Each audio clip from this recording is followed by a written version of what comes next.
1945 সাল। পৃথিবীর খুব কম মানুষই বিশ্বাস করেছিল জাপান নামের দেশটি আর কখনো ঘুরে দাঁড়াতে পারবে। পারমাণবিক বোমার ধ্বংস হয়ে গেছে দুটি শহর, অর্থনীতি ভেঙে পড়েছে, লাখো মানুষের জীবন বদলে গেছে। অথচ অবিশ্বাস্য হলেও সত্যি মাত্র কয়েক দশক পরে সেই দেশই হয়ে ওঠে বিশ্বের অন্যতম প্রযুক্তি শক্তি। কিন্তু প্রশ্ন হলো কিভাবে? প্রাকৃতিক সম্পদ প্রায় নেই, তবুও কিভাবে জাপান টয়োটা, সনি, হুন্ডা আর বুলেট ট্রেনের মতো বিশ্বজোড়া সাফল্য তৈরি করলো? কেন আজও বিশ্বের অনেক দেশ জাপানের উন্নয়নের মডেলকে অনুসরণ করার চেষ্টা করে? আজকের পর্বে জানব যে দেশটি একসময় ধ্বংসস্তূপ ছাড়া আর কিছুই মনে করা হতো না, সেই জাপান কিভাবে আজ বিশ্বের অন্যতম উন্নত ও প্রযুক্তি নির্ভর দেশে পরিণত হলো। যদি নিউজ ভিশন 24-এ নতুন হয়ে থাকেন তাহলে চ্যানেলটি সাবস্ক্রাইব করে বেল আইকনটি অন করে রাখুন। দ্বিতীয় বিশ্বযুদ্ধ জাপানের ইতিহাসের সবচেয়ে ভয়াবহ অধ্যায়গুলোর একটি। 1945 সালে পারমাণবিক হামলার পাশাপাশি টানা বোমাবর্ষণে দেশের অসংখ্য শহর ধ্বংস হয়ে যায়, শিল্প উৎপাদন প্রায় বন্ধ হয়ে যায়, খাদ্যেরও তীব্র সংকট দেখা দেয় এবং লাখো মানুষ বেকার হয়ে পড়ে। অর্থনীতি এমন অবস্থায় পৌঁছেছিল যে সাধারণ মানুষের জন্য দৈনন্দিন জীবন চালিয়ে যাওয়াই কঠিন হয়ে পড়ে। কিন্তু এই কঠিন সময়েই জাপানের মানুষ একটি গুরুত্বপূর্ণ সিদ্ধান্ত নেয়। তারা অতীতের ধ্বংসকে আঁকড়ে ধরে বসে না থেকে ভবিষ্যৎ গড়ার পথে এগিয়ে যায়, আর সেই সিদ্ধান্তই বদলে দেয় পুরো দেশের ভাগ্য। যুদ্ধের পর যুক্তরাষ্ট্রের তত্ত্বাবধানে জাপানে নতুন সংবিধান চালু হয়। রাজনৈতিক ও অর্থনৈতিক ব্যবস্থায় বড় ধরনের পরিবর্তন আনা হয়। একই সময়ে শিক্ষা, গবেষণা ও শিল্পায়নের উপর সর্বোচ্চ গুরুত্ব দেওয়া শুরু হয়। জাপান খুব দ্রুত বুঝতে পারে তাদের কাছে তেল, গ্যাস, বিশাল প্রাকৃতিক সম্পদ নেই, তাই দেশের সবচেয়ে বড় সম্পদ হবে দক্ষ মানুষ। এই লক্ষ্য নিয়েই স্কুল, বিশ্ববিদ্যালয়, কারিগরি শিক্ষা ও গবেষণায় ব্যাপক বিনিয়োগ করা হয়। পাশাপাশি বিদেশের উন্নত প্রযুক্তি শুধু ব্যবহারেই নয়, সেটিকে আরও উন্নত করে বিশ্ববাজারের প্রতিযোগিতা করার কৌশল নেওয়া হয়। 1950-এর দশকে কোরিয়ান যুদ্ধের সময় যুক্তরাষ্ট্রের বিপুল সামরিক সরঞ্জাম উৎপাদনের অর্ডার জাপানের শিল্পখাতকে দ্রুত ঘুরিয়ে দাঁড়াতে সাহায্য করে।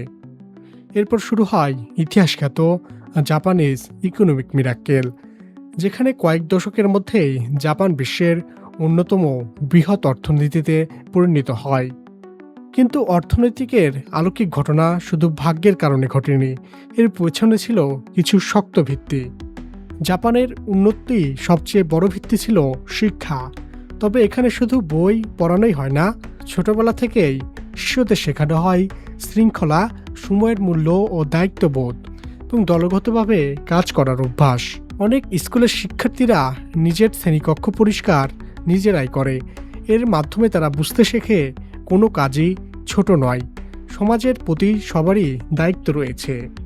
এই শিক্ষা ব্যবস্থা থেকেই তৈরি হয়েছে দক্ষ প্রকৌশলী, বিজ্ঞানী, উদ্ভাবক, যারা পরবর্তীতে জাপানের শিল্প ও প্রযুক্তির ভিত্তি করে তোলে।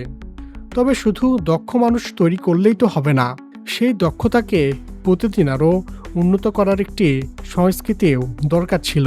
আর এখানেই আসে জাপানের বিখ্যাত কাইজেন দর্শন। জাপানের শিল্প প্রতিষ্ঠানগুলো বিশ্বাস করত বড় পরিবর্তনের চেয়ে ছোট ছোট উন্নতি দীর্ঘমেয়াদে সবচেয়ে বড় সাফল্য এনে দেয়। টয়োটা এই নীতিকে কাজে লাগিয়ে এমন একটি উৎপাদন ব্যবস্থা তৈরি করে যা আজ বিশ্বের হাজারো কোম্পানি অনুসরণ করে। কিন্তু শুধু ভালো কাজের সংস্কৃতি থাকলেই বিশ্ববাজারে টিকে থাকা সম্ভব নয়। ভবিষ্যতে যে প্রযুক্তির হাতে, সেটিও জাপান খুব দ্রুত বুঝতে পেরেছিল। তাই গবেষণা ও উদ্ভাবনে শুরু হয় দীর্ঘমেয়াদী বিনিয়োগ। গাড়ি শিল্প, ইলেকট্রনিক, রোবোটিক্স এবং সেমিকন্ডাক্টর, প্রায় প্রতিটি ক্ষেত্রে জাপান নিজেদের শক্ত অবস্থান তৈরি করে। সনি, প্যানাসোনিক, ক্যানন ও ও টয়োটা কিংবা হুন্ডার মতো প্রতিষ্ঠান বিশ্বজুড়ে আস্থার প্রতীক হয়ে ওঠে।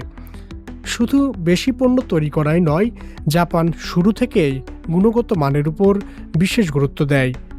আর এ কারণেই একসময় মেড ইন জাপান লেখা মানেই ছিল নির্ভরযোগ্য ও উচ্চমানের পণ্যের নিশ্চয়তা।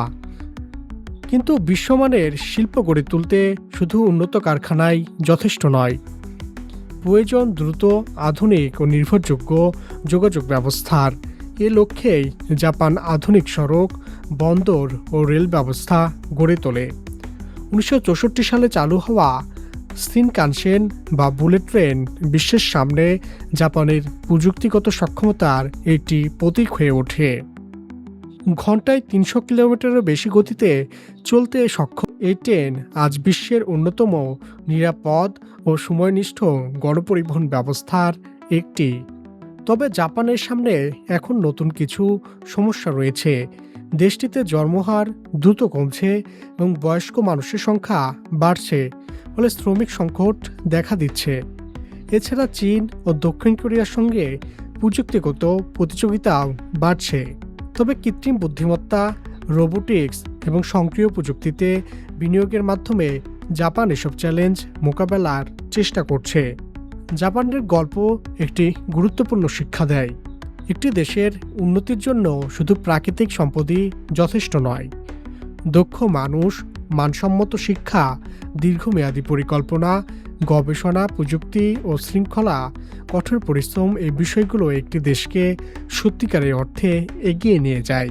একসময় যে দেশটি পারমাণবিক হামলার ধ্বংসস্তূপে পরিণত হয়েছিল, আজ সেই দেশই বিশ্বের অন্যতম প্রযুক্তি শক্তি।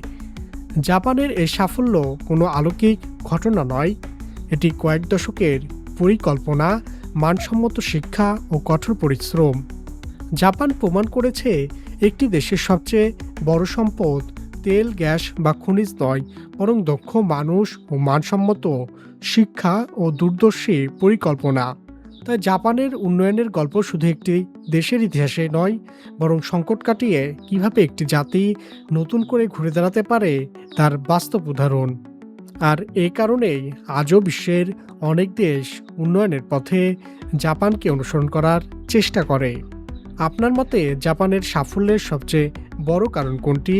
শিক্ষা, শৃঙ্খলা নাকি প্রযুক্তি? আপনার মতামত কমেন্টে জানাতে ভুলবেন না।